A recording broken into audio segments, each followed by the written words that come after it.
Hello दोस्तों, स्वागत है आपका आपके अपने channel C S Joshi sir में। दोस्तों आज हम हैं पेज नंबर 125 और इसमें जो अभ्यास है आइए पता लगाएं। तो इसके प्रश्नों को हम हल करने वाले हैं। तो जिसमें इससे पहले आपने विभाज्यता का नियम पढ़ा, तो 2, 5, 8, 10, 4 से विभाज्यता का नियम और उनके गुणज, तो इसका पहला वीडियो था। अब हम आइए पता लगाएं, उसी से संबंधित प्रश्न है विभाज्यता से ही। तो आइए पता लगाएं में इन प्रश्नों का हल करेंगे। दोस्तों ये जो जितने भी वीडियो बने हैं ये सारे प्लेलिस्ट में डाल दिए गए हैं। आप प्लेलिस्ट खोल के पार्ट वाइज क्रमशः वीडियो प्राप्त कर सकते हैं।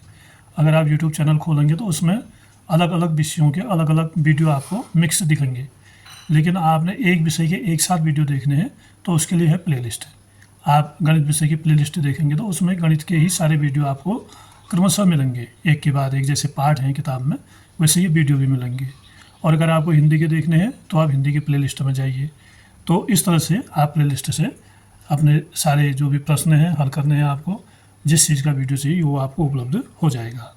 तो दोस्तों आपसे एक आग्रह भी है कि आपने अगर अभी तक चैनल सब्सक्राइब नहीं किया है तो चैनल को सब्सक्राइब करिएगा, और वीडियो अगर पसंद आता है तो उसको लाइक भी अवश्य करिएगा और अपने दोस्तों में शेयर भी करिएगा। तो आइए चलते हैं पाठ की ओर। 2024 एक अधिवर्ष है, अर्थात फरवरी में 29 दिन होते हैं। यानी अधिवर्ष किसे कहते हैं? जिस साल की फरवरी 29 दिन की होगी, ये आपको याद रखना है। वैसे फरवरी अधिकांशतः 28 दिन की होती है, लेकिन कभी कभी वो 29 दिन जाती है 4 साल बाद। अधिवर्ष हर उस वर्ष में होता है जो 4 के गुणज होते हैं। जो भी वर्ष या जो भी सन 4 के गुणज होंगे वो अधिवर्ष होगा, सिवाय उन वर्षों के जो 100 से तो विभाजित हैं लेकिन 400 से नहीं। लेकिन जो 100 से विभाजित होंगे वो लीप ईयर नहीं होंगे। अगर उनमें 100 का तो भाग जाता है और 400 का भाग नहीं जाता है तो वो लीप ईयर नहीं होंगे। तो इसको थोड़ा स्पष्ट कर लेते हैं। जैसे 100 का भाग सिवाय उन वर्षों के जो 100 से तो विभाजित होते हैं लेकिन 400 से नहीं। कहने का मतलब है, जैसे हम ले लेते हैं सन 1900 को।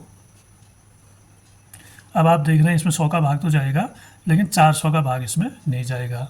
अगर आप देखना चाहते हैं तो ऐसे भी देख सकते हैं। 4 चक्को 16, 1600 हो गया 400 चक्को, और बचा यहाँ पर 300। फिर 400 का भाग 300 में नहीं जाएगा, यानी इस सन में 400 का भाग पूरी बार नहीं जा रहा है, लेकिन 100 का भाग इसमें पूरी बार जाएगा। 100 एकम 100, 9 शून्य, फिर शून्य उतरा, 190, 900। आप देख रहे हैं 100 का भाग तो पूरी बार जा रहा है लेकिन 400 का भाग इसमें पूरी बार नहीं जा रहा है, तो ये जो है लीप ईयर नहीं होगा। वहीं अगर हम दूसरा सन लेते हैं यानी 2000 लेते हैं, तो इसमें अगर हम भाग करते हैं 400 का, तो 400 का भाग इसमें 5 बार चले जाएगा पूरी बार, और 100 का भाग भी इसमें पूरी बार चले जाएगा।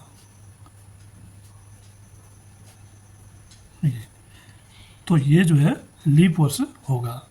तो इसको प्रश्न का दूसरा पार्ट है उसको समझना बहुत ज़रूरी है, जिसमें सिवाय उनके जिसमें 100 का भाग तो जाता है लेकिन 400 का नहीं जाता है, तो वो लीप ईयर नहीं होगा। अब ये जो 1900 है ये लीप ईयर नहीं है। आगे बढ़ते हैं। अब इसमें 2 प्रश्न दिए हैं आपके लिए। ए है, आपके जन्म के वर्ष से लेकर अब तक कौन से वर्ष अधिवर्ष थे? अब आपका जन्म का वर्ष तो आपको ज्ञात होगा, आप उस वर्ष से बता सकते हैं। उस वर्ष के बाद जो भी सन 4 से भाग जा रहे हैं जिनमें, यानी जो 4 के गुणज हैं वो जो है अधिवर्ष होंगे। अब अगर हम करके देखें, प्रश्न आपके लिए सॉल्व किया गया है, आप देख सकते हैं।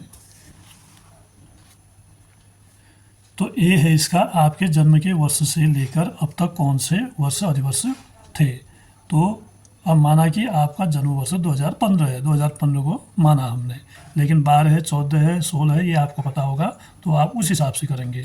अब 2015 के बाद क्या आएगा? 2016 आएगा, और ये 16 ये संख्या जो है ये 4 की गुणज है, तो ये अधिवर्ष होगा। और फिर 17 अधिवर्ष नहीं होगा 2017, क्योंकि 4 का भाग उसमें नहीं जाता है, या वो 4 का गुणज नहीं है। फिर 2018 वो भी 4 का गुणज नहीं है, 2019 भी 4 का गुणज नहीं है, तो फिर आया 2020 ये 4 का गुणज है, तो ये भी इसमें भी अधिवर्ष होगा, यानी लीप ईयर होगा। ऐसे ही 2021, 2022, 2023 और लीप ईयर नहीं होंगे। 2024 लीप ईयर होगा, इसमें 4 का भाग जाता है, यानी ये 4 का गुणज है, तो इसमें 4 का भाग जाएगा। तो अब आपकी समझ में आ गया होगा कि प्रश्न कैसे हल करना है। उसके बाद बी प्रश्न हम देखते हैं। बी में देखिए, वर्ष 2024 से 2099 तक कितने अधिवर्ष होंगे। 2024 से 2099 तक, यानी 2024 4 का गुणज है, ये अधिवर्ष है। इसके बाद आप इसमें 4 अगर जोड़ते जाएंगे या फिर 4 के गुणज देखते जाएंगे 2099 तक, तो वो सब अधिवर्ष होंगे। जैसे 2024 ये 4 का गुणज है, फिर 2028 इसमें 4 का भाग जाता है, 4 का गुणज है, फिर 2032, 2036, 2040, 2044, 2048, यानी 4 का इसमें अंतर है। 2060, 2064, 2068, 2072, 2076, 2080, 2084, 2088, 2092 और 2096। तो इतने संख्याएं जो हैं वो ये 4 के गुणज हैं, यानी ये लीप ईयर है। तो इसका आंसर होगा 2024 से 2099 के बीच कुल अधिवर्ष की संख्या 19 होगी। ये सारे कितने हैं? 19 है। तो ये संख्या हमसे पूछी गई है कि 2024 से 2099 तक कितने अधिवर्ष होंगे, तो 19 अधिवर्ष होंगे, ये इसका आंसर होगा। फिर अगला प्रश्न हम देखते हैं दूसरा। सबसे बड़ी और सबसे छोटी 4 अंकों की संख्याओं का पता लगाइए जो 4 से विभाज्य हो और पैलिंड्रोम भी हो। तो ये पैलिंड्रोम आप पहले पढ़ चुके हैं, इस पर भी वीडियो बना हुआ है, आप उसको देख सकते हैं। अब यहाँ पर जो है 4 अंकों की संख्याएं दिया है, 4 अंकों की पैलिंड्रोम संख्या होनी चाहिए उसको। सबसे बड़ी तथा सबसे छोटी 4 अंकों की संख्याओं का पता लगाइए। पहले तो हमने ये पता लगाना है 4 अंक की सबसे बड़ी संख्या कौन सी है और 4 अंक की सबसे छोटी संख्या कौन सी है। और फिर उसके बाद 4 से विभाज्य, और वो उनको क्या होना चाहिए, 4 से विभाजित होना चाहिए, और पैलिंड्रोम भी हो, और वो संख्या पैलिंड्रोम भी होनी चाहिए। तो इसको हल करने के लिए हमने इसको यहाँ पे हल किया है। 4 से विभाजित 4 अंकों की सबसे बड़ी पैलिंड्रोम संख्या होगी 8888। अब पैलिंड्रोम किसे कहते हैं कि अगर हम उनके अंकों के स्थान बदल देते हैं तो उस संख्या में कोई अंतर नहीं आता है, वो संख्या उतनी ही रहती है। जैसे 8888 है, इस 8 को यहाँ लिख दें, इसको यहाँ लिख दें, इनको बदल दें, तो फिर भी ये 8888 ही आना है। तो इसी को कहते हैं पैलिंड्रोम। और 4 से विभाजित 4 अंकों की सबसे बड़ी पैलिंड्रोम संख्या 2112 है। 4 अंकों की 4 से विभाज्य, एक तो उसको 4 अंकों की होना चाहिए और 4 से विभाज्य भी होना चाहिए। तो पैलिंड्रोम संख्या क्या होगी, वो 2112 है।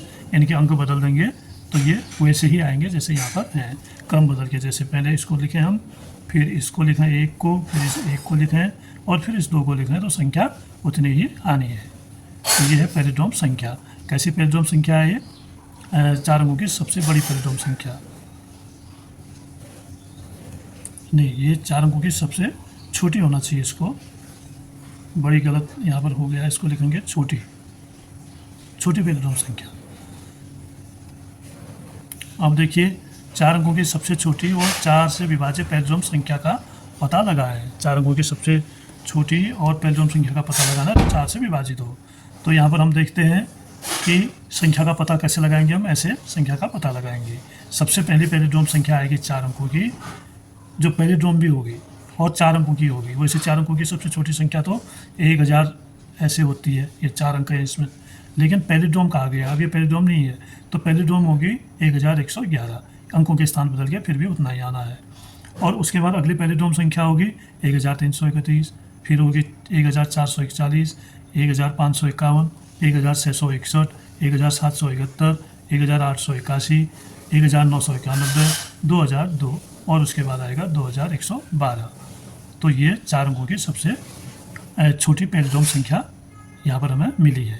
अब पैलिंड्रोम तो ये भी है 4 अंकों की सबसे छोटी, ये सारी पैलिंड्रोम संख्याएं हैं छोटी वाली, लेकिन इसमें एक शर्त तो और है कि उसको 4 से विभाजित भी तो होना चाहिए। अब ये इसमें तो 4 का भाग जाएगा नहीं, इसमें भी नहीं जाएगा, इसमें भी नहीं जाएगा, इन किसी भी संख्याओं में 4 का भाग नहीं जाता है, केवल इसको जोड़ के।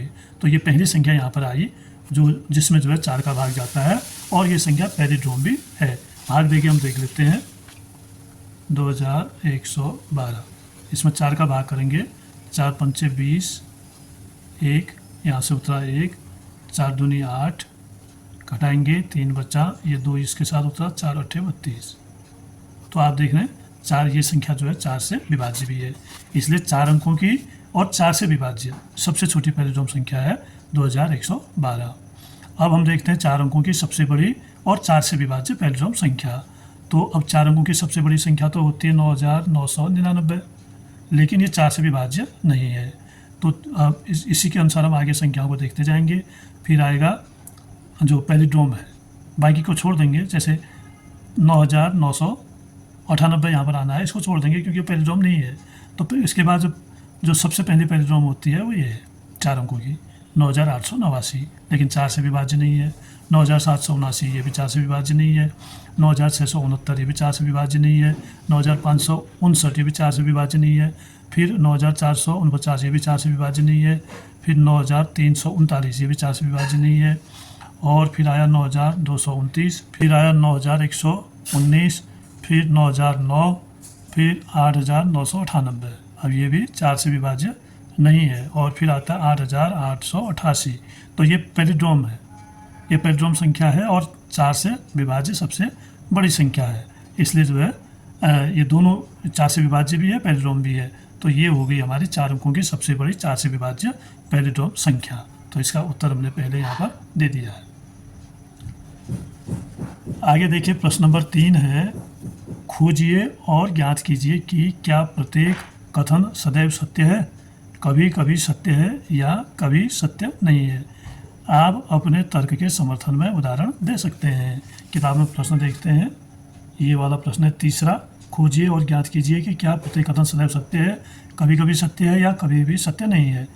आप अपने तर्क के समर्थन में उदाहरण दे सकते हैं। अब यहाँ पर कथन देखिए, कथन ए है, 2 सम संख्याओं का योगफल 4 का गुणज होता है। यदि हम 2 सम संख्याओं को जोड़ते हैं वो उसमें 4 का भाग जाएगा, यानी वो 4 का गुणज होगा।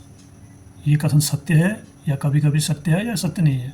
फिर है बी, 2 विषम संख्याओं का योगफल 4 का गुणज होता है। अगर हम 2 विषम संख्याओं को जोड़ते हैं तो वो 4 का गुणज होता है। ये सही है या नहीं है। तो इसके लिए इसका उत्तर आप देखिए, 2 सम संख्याओं का योगफल 4 का गुणज होता है, उसका उत्तर देखते हैं कभी कभी सत्य है। ये कभी कभी सत्य होता है। जैसे 8 धन 4 2 सम संख्याएं हैं और इनको जोड़ के आता है 12 और 12 में 4 का भाग जाता है।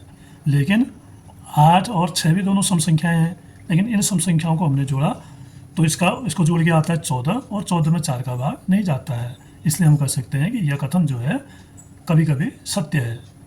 और उसके बाद जो अगला विषम संख्याओं का योगफल वाला था, 2 विषम संख्याओं का योगफल 4 का गुणज होता है, तो इसका उत्तर भी है कभी कभी सत्य।